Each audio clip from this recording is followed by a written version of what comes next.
to also identify the clear pathways that are going forward now. And we are very confident that this dialogue will provide clarity, challenge to our assumptions, and to offer actionable insights for all of us here today. Now, the roundtable here will be moderated by Ms. Hang Yu, Chief Reporter of Yi Cai, also known as Di Caijing in Hong Kong. Please join us on stage. And our panelists for the dialogue are Dr. Zhang Shi, the former founder, chairman, and chief executive officer of Suntech Power. Please join us on stage. Dr. Elenetz Egi, director, GRI ASEAN Network Global Reporting Initiative. Please join us. Mr. John Yuri, an independent author, researcher, and consultant on climate change and sustainability. And of course, we have Professor Guo Junhe, the Hong Kong Jockey Club professor in economics, director, HKU Jockey Club Enterprise Sustainability Global Research Institute. Everyone, please make yourself comfortable on stage. Please take a seat. Welcome to the final dialogue of today. I'm Hang Yu. So throughout today's forum, we have delved into the aspirations and architectures of ESG. Now we arrive at maybe the most difficult, pointed session of today. So we're going to discuss the challenges and course correction. Now a quick disclaimer from my side. So I'm a journalist, not an ESG professional. So which means I represent the media and the public. My job here today is to ask tough questions. So to all the panelists, this is not going to be an easy chat. First of all, I know that we have a poll. Let's hear from the audience. Please display the poll on the big screen. Yeah. As it stands today, do you believe the current ESG framework is? Please scan the QR code to make your choice. We have A, net positive driving real change, and B, a well-intentioned but flawed system. C, a net negative doing more harm than good. And D, too early to tell. Yeah, please scan the QR code. We don't have a piece of paper. It's ESG. Yeah, maybe let's wait for a few minutes. What do you think the audience is going to choose, Dr. Shi? Better, okay. Yeah. Shall we see the result? Well, any technical problem? I believe there's some problem with the system. Okay.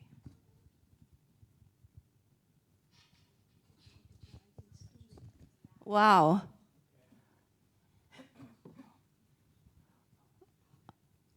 A well-intentioned but a flawed system.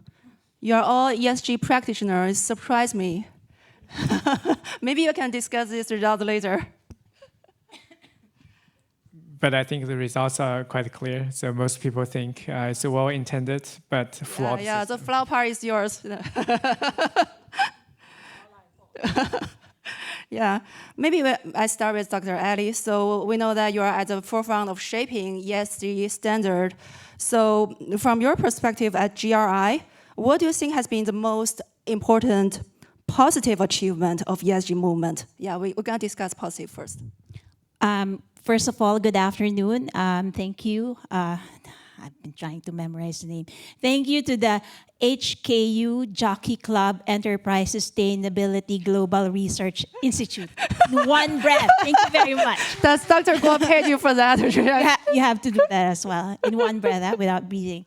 Yeah, so first of all, thank you for the invitation. It's a pleasure to be part of this very important discussion, and also to bring together, different sectors, the academics, policymakers, the private sector, and standard setters like GRI, because the issue of sustainability, the challenge of climate change, is not a problem that one sector can solve alone. So collaboration is very important. But that is not answering the question.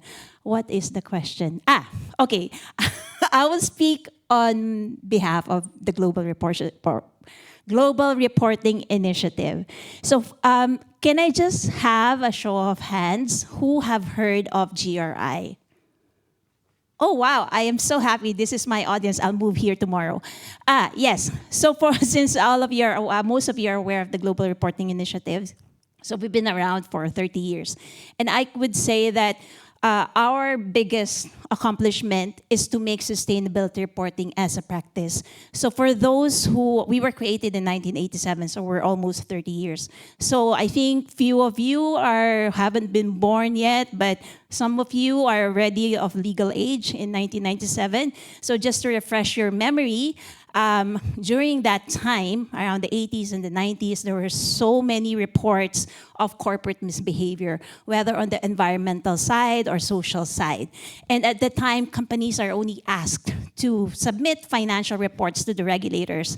And our creators, UN, EP, and CERES, which is a US-based think tank organization, thought, that this corporate misbehavior and misadventures are happening so much, and the financial report is not really telling stakeholders, the public, the shareholders, customers, everyone, it's not telling the public how they are performing on the non-financial aspect. So they could have very good numbers in the pink of health, but at the expense of what and of whom, right? So you could have, exceeded your profits for the past years, but maybe you're using child labor, or maybe you have, cleared out forest lands. So that is, I think, the biggest accomplishment of GRI.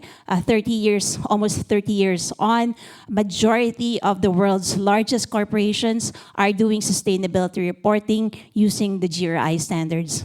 A lot of jurisdictions, I think around 120 countries, have now requirements for sustainability reporting. Majority of them reference the GRI standard. So if I could just clarify, because this morning there was a presentation from Professor Jeff. He did say that for the longest time there was no mandatory sustainability reporting standard. So I would just like to differentiate mandatory from voluntary. So mandatory, a set of mandatory disclosure standards. No, there was no requirement. But for the longest time, there has been a requirement for companies, particularly listed companies, to do sustainability reporting. And until now, GRI is the only standard-setting body that asks companies to report on their impact to the economy, environment, and society. So it's inwards looking outwards.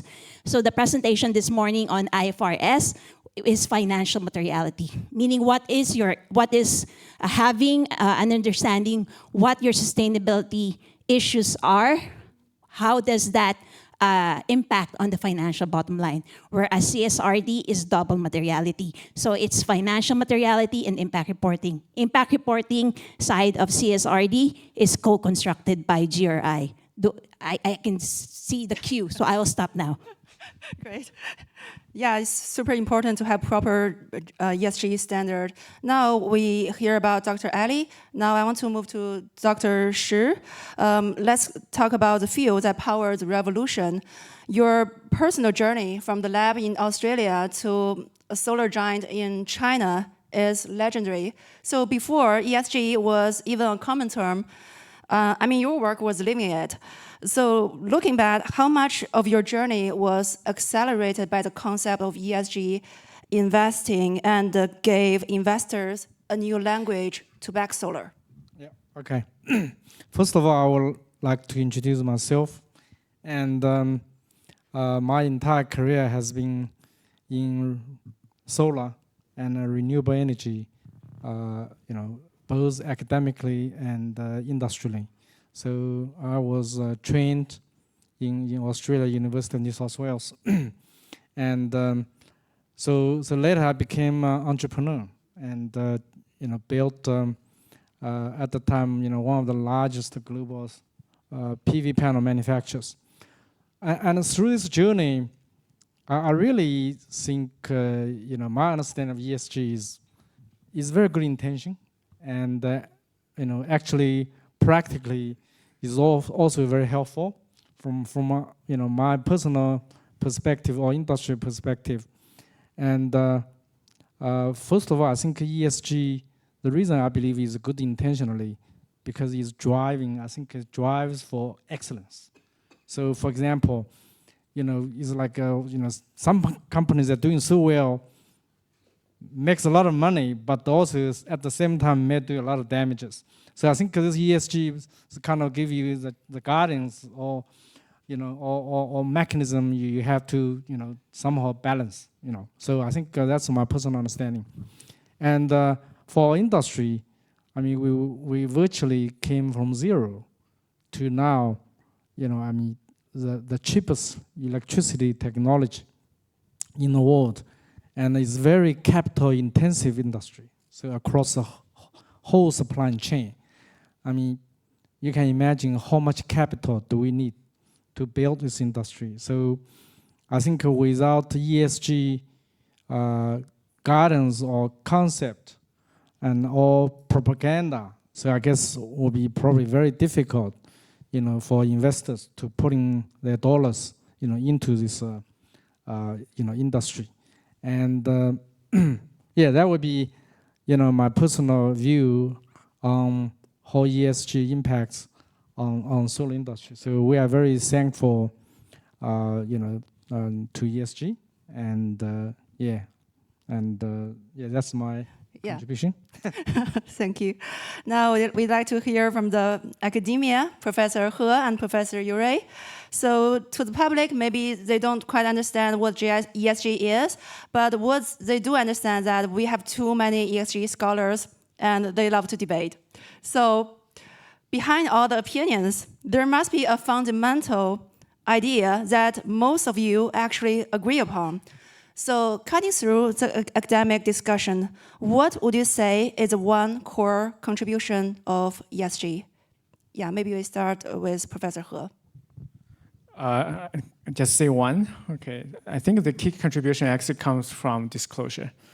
So now we have more information about firms.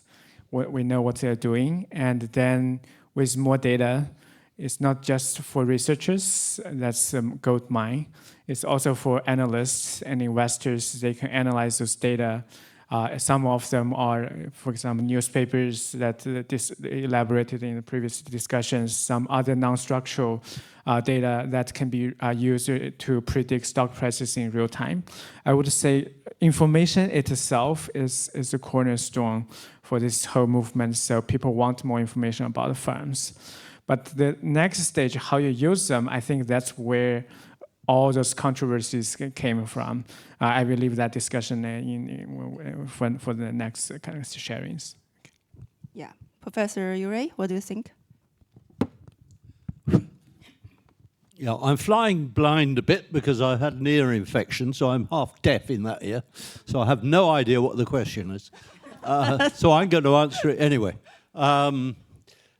Also, let me say, I've just come back to Hong Kong. 30 years ago, I was an associate professor here in the business school. So now I'm back with you, and you've moved on a bit. So thank you very much. So I'm back here permanently. I've got a slightly different take on all of this.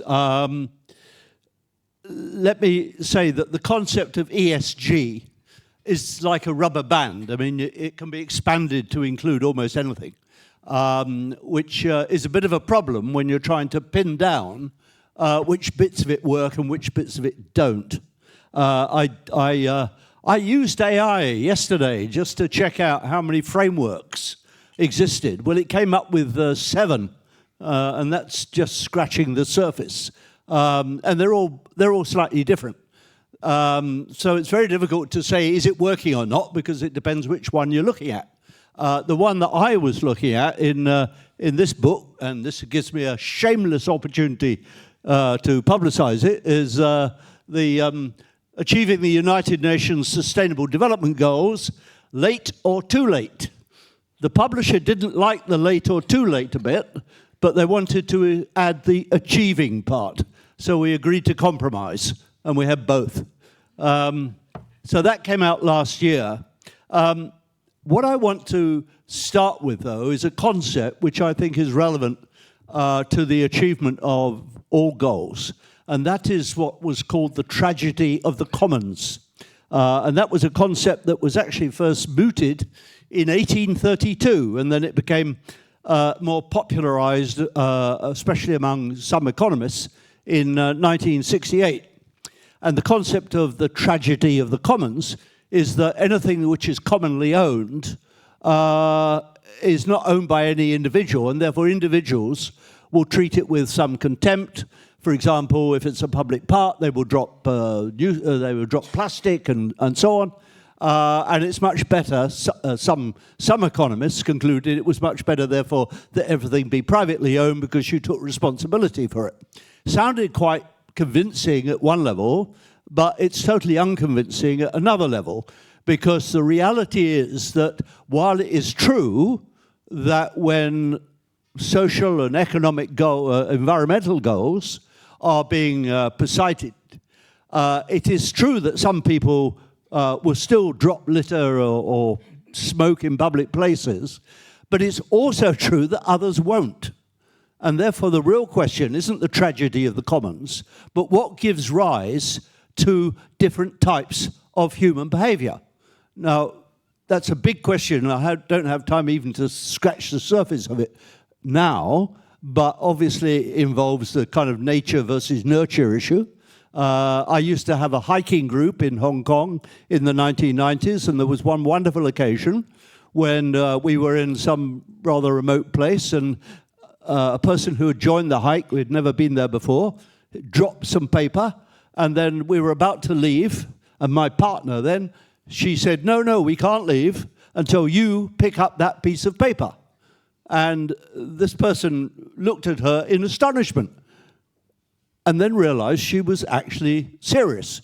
And the whole group stayed there until that person picked up the paper. Now that, I hope, might have seeped into his consciousness and changed his future behavior. But that dilemma lies behind a lot of the achievement or non-achievement of ESG. Now, I'll just say a few words, not a lot, about the book, because I actually wrote the book after presenting a PowerPoint presentation to the University of the Philippines, one of their master's courses, about how companies could achieve some, if not all, of the 17 Sustainable Development Goals. And I turned that into the book, and in doing so, I taught myself a lot more about the goals and how they may or may not be achieved. And I'll just pick out the two or three that I think are of primary importance in order to achieve all the others. The first one is goal number one itself: get rid of absolute poverty. And I think that's very doable, not on an ideological basis, but simply on a practical basis. I'm a great supporter of basic income, universal basic income.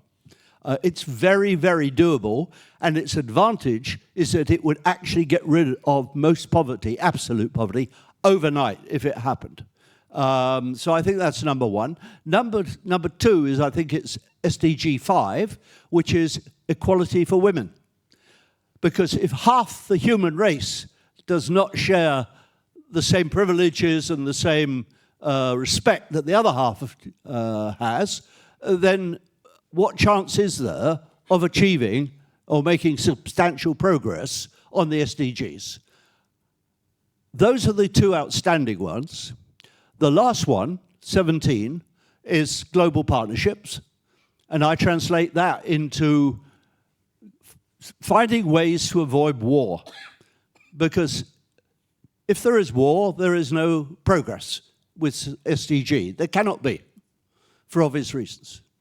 And therefore, one further SDG, which will be my next book coming out in December, is climate change. In here, it's all the SDGs relating to environment.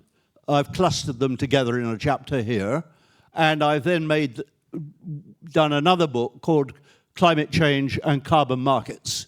As I say, that is thankfully coming out next month. And I'll just finish on this note, and it may be something you'd like to take up later. There's a huge gap between the funds available for climate mitigation and the needs. And what funds there are do not go to where the major needs are, which is in developing countries, in the global south. I have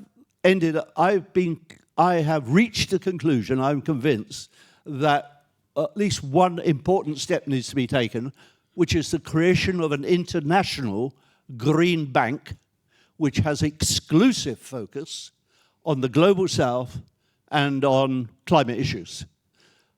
After I came to that conclusion, I discovered in 2021 a vice president of the World Bank, who just no longer with the World Bank. I don't know if he's no longer with the World Bank because of this, but he actually proposed an international green bank as well. So that, I think, would be a really important step. Yeah, I completely agree with you. So there are a lot of work we need to do, and glad to know that you have another new book coming. So now the second part, we need to discuss the critique. So first, I want to ask Professor He. So from a media perspective, it's fascinating to watch while the business world race to adopt ESG, while the academia plays the role of critical bystander. For instance, I quote, you said, there are too many ESG disclosure standards for Chinese A-share companies, resulting in inconsistent disclosure levels. So do you think academia produce so many critics? What's your really view on ESG? I don't want myself to sound like an anti-ESG person, okay? Because our institute actually wants to promote enterprise sustainability, and we try very hard to make contributions to this field.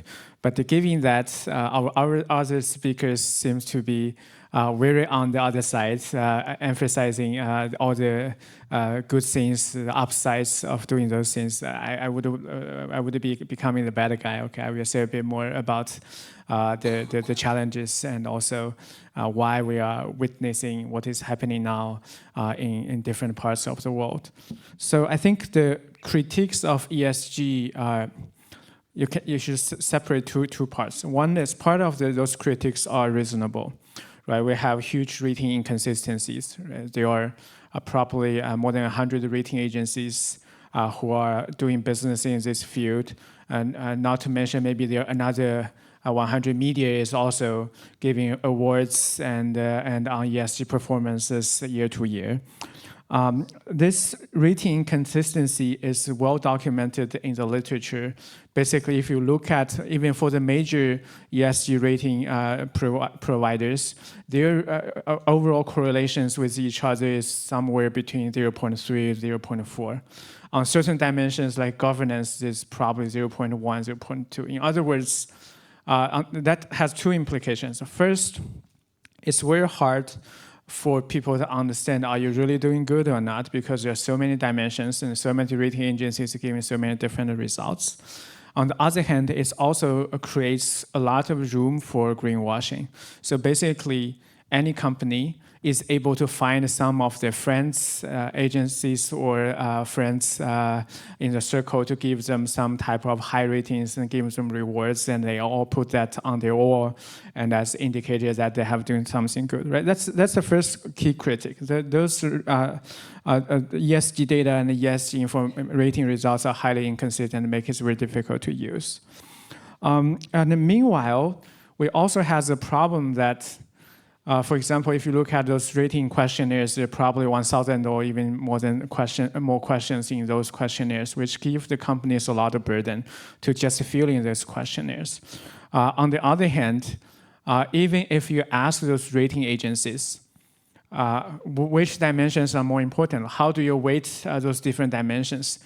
At least so far, I talked with many of them. None of them actually give me a convincing answer why this dimension is more important than other dimension, why we should give, for example, reduction in carbon emissions a less weight or more weight than another dimension, and say we are going to have one more female board members in the company, right? So as a result, it gives a huge room for different rating agencies to create results that favor their friends, which in the long run damages the reputation of this entire business and make a lot of people just think they probably should disregard this whole thing altogether. Right, I think those are things that seems to be the central topic of the debate. Not to mention, there are also ideological discussions, right? So if you look at the US, the society becomes more and more divided. And particularly on the S dimensions, it's super controversial. And sometimes a lot of those discussions are not really about whether they are useful or not at all. They are more about whether I agree with you or not from ideological perspective. That drives a lot of changes that we are seeing now.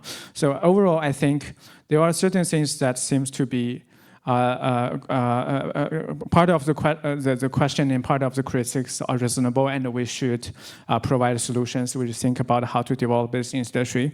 And the other part is more ideological, and we should definitely think whether those things make sense. And if they don't, we should stick to what our objectives, our long-term goals. That's my summary. Yeah, so maybe it's better if we just have one universal standard of ESG standard, so everybody just adopt this one standard is better. No, I'm also not advocating that everyone should adopt one standard. Okay, disclosure, that's fine. I think from a disclosure perspective, you do need, just like a financial disclosure, right? You do need a standard how to calculate carbon emissions and what scope should be included and how to avoid controversy. On that part, I think this is a good trend that over time the standards are converging. But in terms of the rating, I think at least we need to understand how to use them, right? Why those companies are giving weights for different things, what's the rationale, and to what extent they can be actually applied for investors, for the public, for the governments, and what information it can be actually reviewed about the company from those overall kind of summaries. But now, lack of transparency in this business and also involving ideological debates make it really hard to use. As a result, I think a lot of things that we're seeing today, and including some of our professors, are really working hard to see whether we can provide a solution to those challenging problems, whether we would offer some simple, easy to understand, yet scientifically grounded evidence about what corporates are actually doing. Yeah, Dr. Ali, would you like to respond to Dr. He, or would you like to provide more critiques on ESG? I will I will respond to that and then answer the question as well. So that was interesting, the universal standards. I will address that. Okay. But let me tell you a story first. I like telling stories. So last night I watched this documentary or a news feature about, has anyone heard of Pantone? Yes. Pantone is the universal color standards, right? And in that in that documentary, what the stakeholders are complaining is that they have the monopoly, right? But on the flip side, the advantage is if I am a designer and my company asks me to design a packaging for my product in the color of Tiffany blue, everyone looks at the same set of swatch, right? And whether your printer is in the US or in Europe, they will produce the same Tiffany blue. Now, under that concept, your question is maybe we can have one GRI, one ESG universal standards. And that is the discussion nowadays. But I think we are barking at the wrong tree. I say we cannot have one set of universal standards that everyone in the world can use. Why? Because each country, every region are at different stages of development. For example, if you're from Europe, you're already talking about net zero decarbonization. I am from the Philippines. We just got hit by a Typhoon 4 category earlier this week, right? I think one of the presenters earlier said, I think it's Professor Shang, right? He was talking about the typhoon. The strongest wind is 200 kilometers per hour. In the Philippines, the typhoon we had was 285 kilometers per hour in terms of gusts wind. Anyway, that's not the answer. What I'm trying to drive at is that, in the developed world, you can already talk about decarbonization, you can already talk about net zero. But from a developing world perspective, where majority of a lot of countries whose base load is still fossil fuel, right? Yes, of course, we can talk about transition. You cannot rush them right away because there are costs to transition, right? And then they have to be supported, right? So everyone is at different levels of development, and that is the danger if you just ask everyone to report the same thing. Now, global standard, you say, well, then Ali, you're a global standard. What's GRI for? What is the IFRS sustainability standards for? It is a guide. It is universal. The idea when we develop the GRI standards is that it could be applicable in any sector, in any circumstance, in any country. But you also apply it based on the concept of materiality. You only report on things that are relevant to you. Case in point, the largest company in the Philippines, spoke to me, and she was complaining, we were approached by this investor. They were pushing us to come up with a net zero plan. How can we have a net zero plan when our base load is coal? It's not up to us. It's not the private sector who can tell the government, let's close all the power plants today and just put, solar panels. So, and they said, in the Philippines, we have a much bigger issue. So they said, I'd rather invest in building resiliency to ensure that my businesses are resilient and so that my community, the community where I operate, will also benefit from the resilience of my business.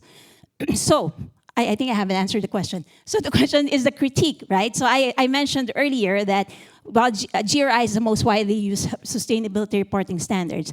And I think the failure on that part is while sustainability reporting has increased, it has increased exponentially since we were created, social inequality continues to increase. Carbon emissions continue to exist. So the point is, sustainability reporting will not solve the world's problem.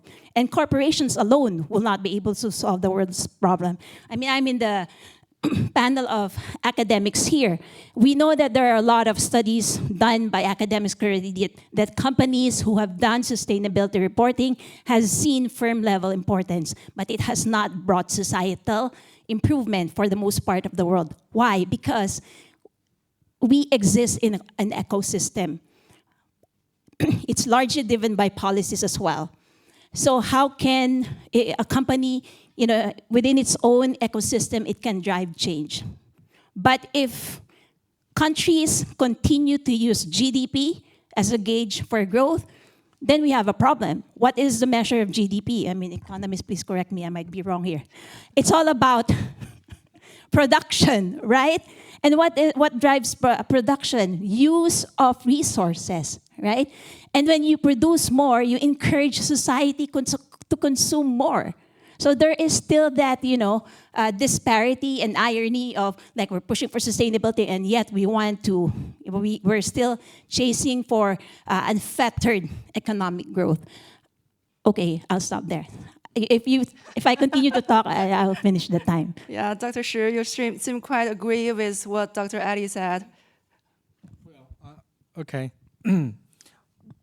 my think around this critic of ESG, I think it's a maturing process. It takes time. Okay, so and yes, it could be too long, and unfortunately, as a society, we are in a growth process, so it's a painful process.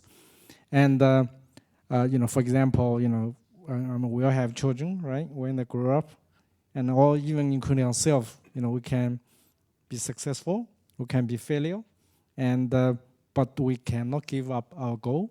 If we give our goal, then, 躺平了, we lie down, all right? So I think this is a maturing process, and look at, I think a professor, there was a professor, I forgot, he presented this average, right? Yeah. And B2B, right? So this is average. So, I mean, we are human beings. We don't have a single brain. We have diversity of brains. They all think differently. Sydney airport, Sydney, like everybody travel to Sydney, you probably know how crowded the Sydney airport is. They have been talking about over 30 years about building a bigger, better airport. But because of this democracy, this diversity of thinking, government is hard to make a decision. So I think that's a good analogy to hear. And some people think this way, and Professor Ali just mentioned there's different criteria, KPIs, all right? So I think all this is really make the situation very complicated. This is, my first point. Second point, I think is about some critics come to about the implementation. So we have all this disclosure in our financial report, but people all know, is this real? How to check on this data, right, and so on. So I would like to use the analogy is like ISO 9001. So that's very standard international management system. And then I will ask questions, because in my firms, I'm always telling my managers, do not give me two skins, two faces, only one, all right? So many companies, or even some consulting companies, they can provide ISO 9001 procedures. It's all written, it's ready. Then whether how can you implement this, right? And is that effective, or it's just like, okay, I just show this to some sort of audit company, I'm done that. But actually, in reality, you never implement. So what I encourage our management, don't do that. Just write down whatever you do in practice, whatever is effective. When you aggregate all these documents, that's your procedures. All right? So I think this ESG is kind of, from our point of view, I kind of like can see these 2 points. I mean, if we can somehow address these two, that probably will become effective. But overall, I would say it does make a lot of progress. 15 years ago, when I talk about climate change, nobody cared. What is climate change? But today, you don't need to talk about climate change. Okay, everybody knows. Yeah. So that's because Trump has different KPI. So I think we are making progress. It's a maturing process. In the end, we will get there. Yeah. So, Dr. Shi, you said it's just growing pains, and Professor Urey, so you have been taking notes. You must have a lot to say. Please. Yeah, I've been scribbling down here. Very interesting point. I want to come back really to question whether the issue is about standards or information, or whether it's about something more fundamental. Because there are standards galore. There is information far more than anybody can absorb. It's all out there. And with AI, with LLM, you can gather it in seconds. I don't think that's where the issues are. I think the issues are at either end of that. At one end, at the beginning end, is the conceptual framework. You can build, mathematically or in any other way you like, models of society and the economy. You can do a GDP model. You can do a model based upon labor. You can do a model based upon nature. You can do a model based upon energy. And people have done all those things. They're quite consistent. The reason why GDP is the dominant model is because we live in a society which is dominated by capital. And GDP measures capital. Like it or not, that's the way it is. People working on nature or on energy are making a critique of that model, where the market may fail, and therefore other solutions have to be found. Now, one conceptual model which dominates the United Nations, and the FCCC is what I call the catalytic model. So $1 of public money would catalyze $2, $3, $10 of private money. The whole edifice of the UN approach is based on that model, and it has not worked, and it is not working, and it cannot work. It cannot work because corporate risk and societal risk are not the same things. So corporates won't invest in, for example, many global southern economies because of management risk and capital risk, and the cost of capital is very high, and there's often no way to get insurance and so on and so forth. But from societal point of view, that's a disaster, because you can't isolate the greenhouse gases in the Philippines from people suffering from global warming everywhere else on the planet. So action based upon understanding what is right or wrong about models is a critical thing. And this is why I think that the framework that makes sense with regard to climate is a risk uncertainty model. The risk may be high or low, the certainty may be high or low. So if the certainty is that there's going to be an absolute disaster, even if the risk is low, it has to be taken seriously. If there's a very high risk, but a complete certainty that the damage won't be particularly great, then we don't have to take it that seriously. And most things are somewhere in between, and we have to focus on those. So I don't think it's about the standards as such, many of them are out. I don't think it's about the information as such, it's about decision making. And that's a crucial thing. Yes, thank you. So we have heard about the critiques, the problems of current ESG system. Maybe now we can discuss the course correction. So Dr. Ali, so maybe from GRI's global view, what should international organizations do? Maybe we can do more to harmonize the standard or to gather the community to break the current deadlock in ESG. What do you think? Reporting will not solve the world's problem. Actions will. And I think there's so much ado about reporting standards. Companies, if you speak to companies, they've been complaining because depending on the stakeholder, each stakeholder would ask for different types of report. 500 data points, 1,000 data points. So I remember a few companies I've spoken to, they already have a GRI report, and then they have other stakeholders, and they submitted GRI report because when they map the requirements of the stakeholder, for the most part, it is aligned with GRI. And then they were told, no, but you have to use our format.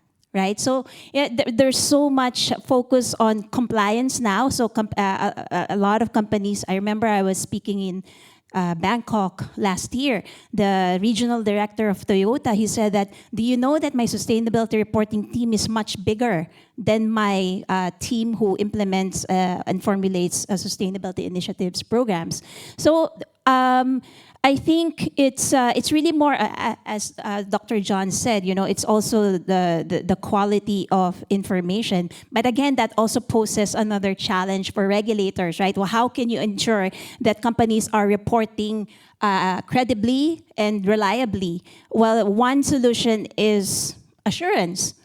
But assurance costs a lot of money, and it also creates another set of problems, right? For one, in a given country, of course, the government has to ensure that you already have, again, a set of methodology, a set of assurance standards. So if you have, usually it's, I don't know if there's anyone here from the Big Four, but normally it's the Big Four who dominates the space. So if you have the Big Four, then they would have their 4 different methodologies. So if I'm a company, I will just go to the auditor that will give me the best result. That's one, right? The methodology itself. And then the second is cost.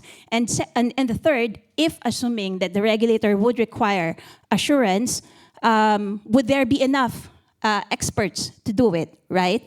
So those are the challenges. But the good thing about, because for GRI, we always encourage transparency. So when you do a GRI report, if you do a sustainability report, it has to be public. And with everything accessible now, it's easy to fact check your reports. There have been a few cases where, some vigilant citizen would check a report and see that they haven't reported.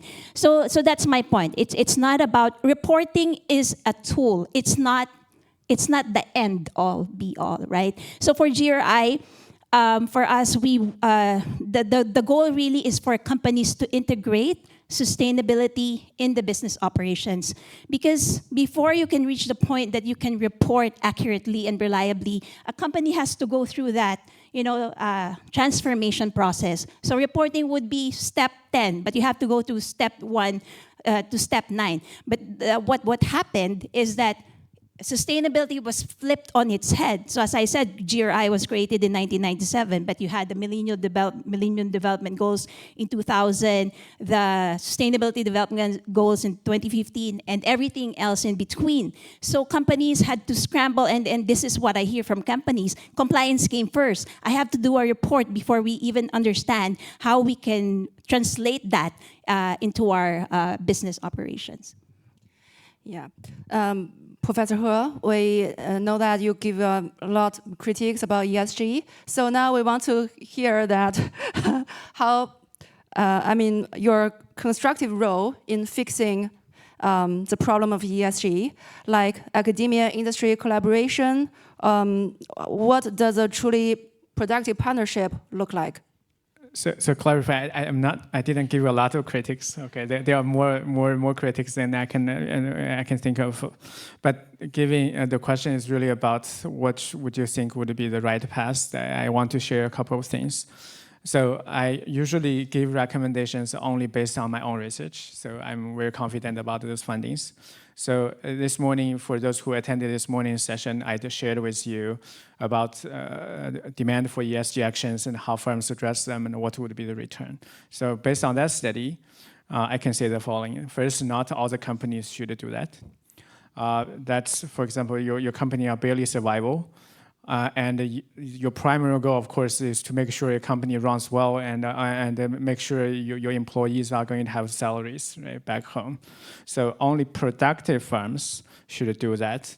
Productive firms should do that because they can harvest reputation, they can attract investors, and also other benefits. So the second is that very transparent firms should not do that. People already understand what the company are doing. Your sole responsibility is actually produce high-quality products that people understand and people buy. That's the biggest social contribution. But due to business nature, some business have very complicated network, supply chain, and R&D intensity, so people don't really understand what you're doing.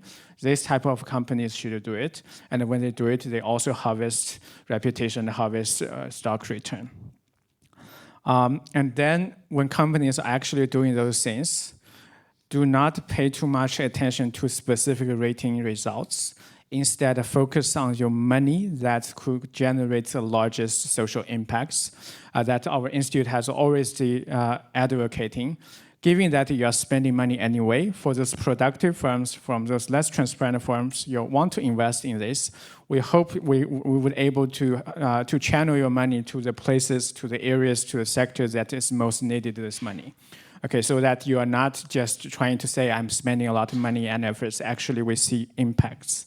On the regulatory side, based on our study, I would also say I'm against mandatory disclosure. The reason is the following. Part of the reason is following Ali's discussions that different countries, different firms have different situations, they are in different development stages. This could be very costly, say, for example, for small and medium-sized firms.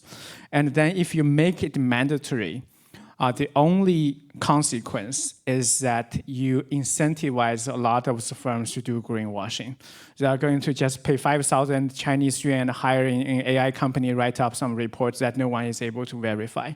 We do not want that, because with more and more such information, it further makes other firms to say, I actually have good intentions to do this, but now I wouldn't be able to differentiate myself from other companies that actually reduce their incentives to do that.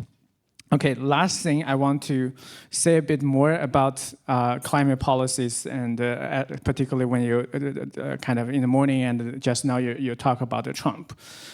So we tend to kind of make fun of Trump's climate and energy policies. And with, of course, all those changes are devastating for climate scientists and this sector, renewable energy, in the US. But meanwhile, I want you to think, why is there a possibility all those policies actually make sense? In economics, we have a concept called green paradox. Basically, it says the following: if you try to retire fossil fuels, the more stringent, the more strict timeline you set, actually you incentivize the owners of those resources to exhibit the resource extraction. And why? Because they know in 20 years, in 30 years, all those resources will be valued at zero. And the US has the world's largest shale gas reserve, maybe also the largest shale oil reserve.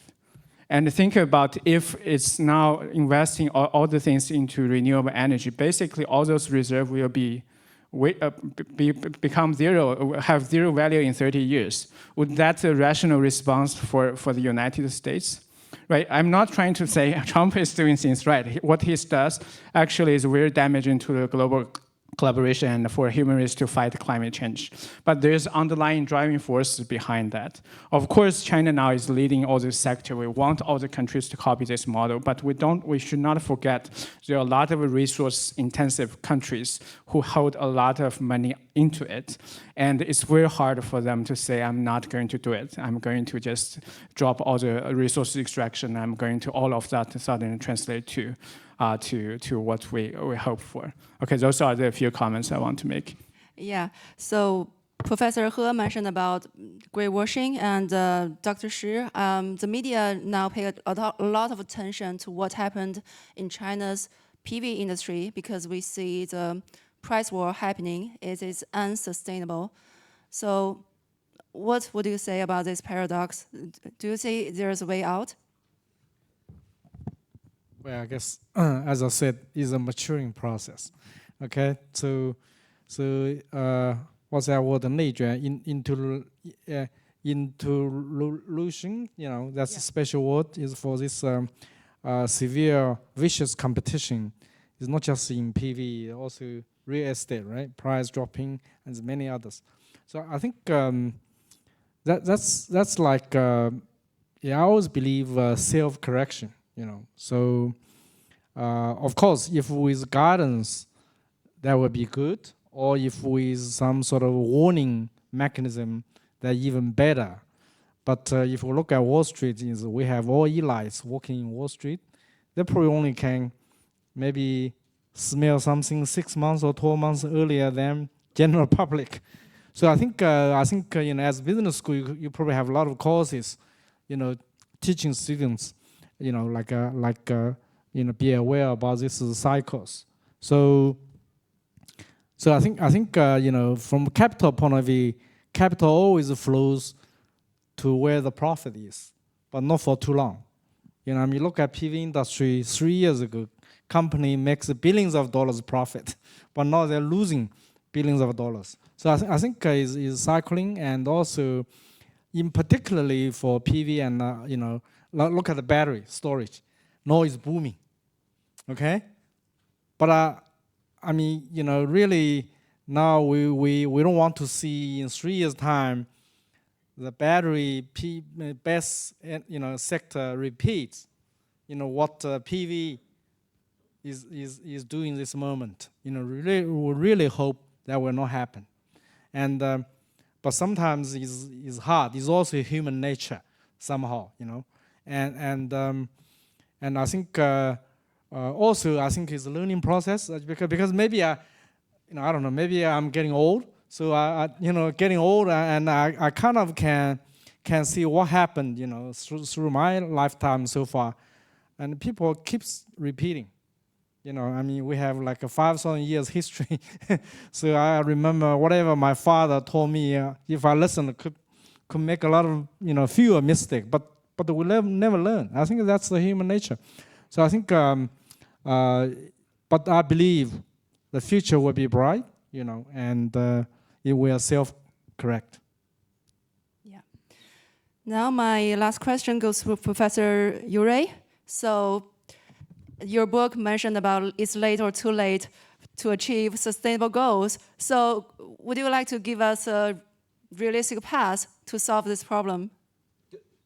Repeat that last bit. A realistic path to global sustainability. What do you Step think? forward, the way forward.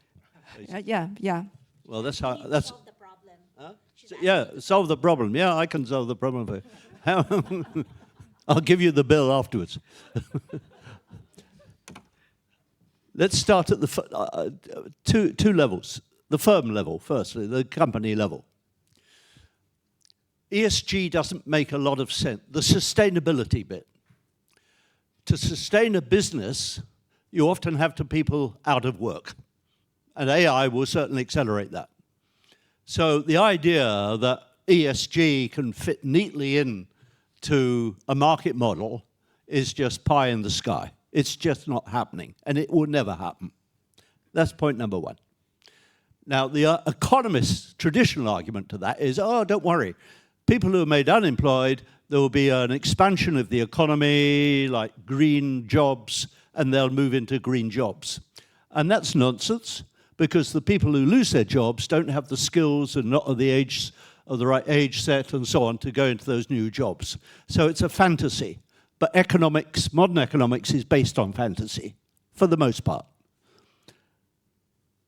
When I gave a talk at University of Philippines, what I suggested was that companies that claim to have an interest in the Sustainable Development Goals, and by that I talk about ESG generally, one way, if they were serious about it, would be to set up little working groups within the company who could actually identify areas where progress could be made, whether it's on diversity, inclusion, whatever it happens to be.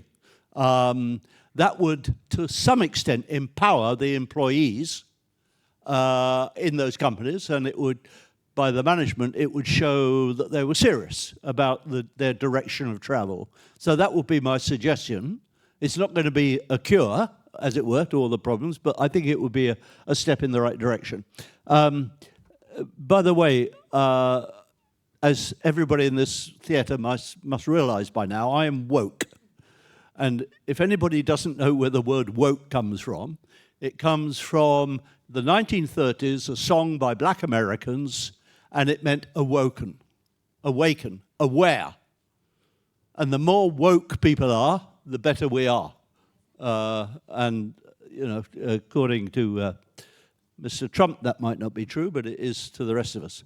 At the state level, I think it's important to identify areas where progress can be seriously made, and there are a range of proposals out there. I mean, the role of multilateral development banks, for example, and there's dozens of proposals. One which I came across a couple of weeks ago that I didn't know previously, there was a meeting in Singapore where they were talking about carbon hubs.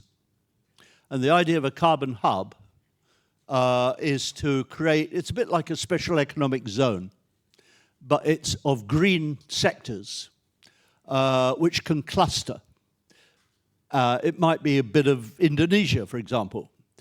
And the point of clustering is you achieve scale. And if you can achieve scale, then from an investment point of view, it's attractive. And for scope 3 emissions, which is the supply chain, that could work backwards through the local economy or the regional economy. So that is one of the more innovative ideas that has emerged quite recently.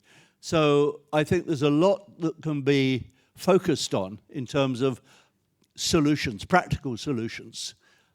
Yes, they do need frameworks, yes, they do need standards, etc. But they need, above all, they need proposals that can be worked. Thank you. Yeah, thank you. Because time constraint, so we have a final poll.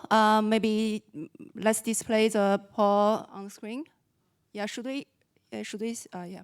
Please scan the QR code. Let's make it quickly.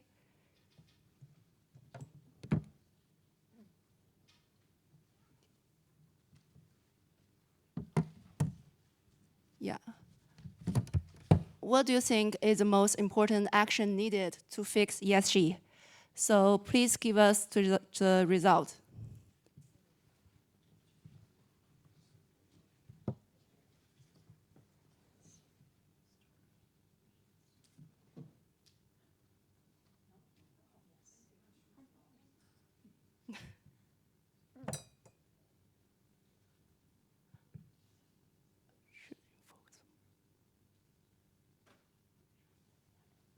Yeah, so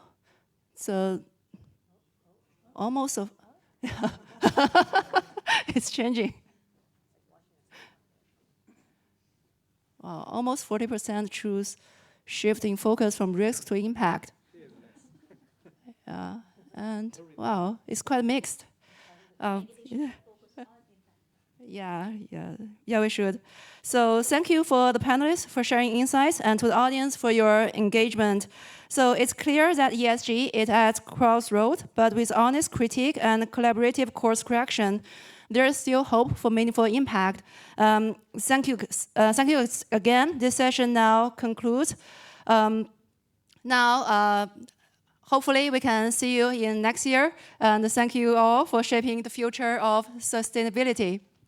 Thank you very much to all of you. And before I have all of you return to seats, can I please have you take a step forward and take a photo before wrapping up? And thank you very much for that meaningful exchange, and thank you for your presence. Please follow the instructions from the photographer and maybe take a step forward in front of the tables would make the photo look better.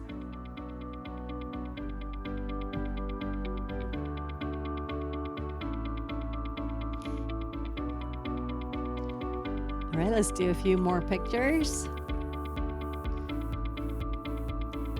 Wonderful. And thank you for everybody that's participating in all of our polls. Thank you. Everyone, please be seated. Thank you for that discussion. Very dynamic and insightful discussion indeed. Now, we've been truly privileged to hear such passionate exchanges. And with that, we want to say thank you. And can I please invite everyone to take a seat? Everyone, please take a seat. Thank you. Thank you, thank you. Yes, we've been truly privileged to hear such passionate exchanges. As I just mentioned,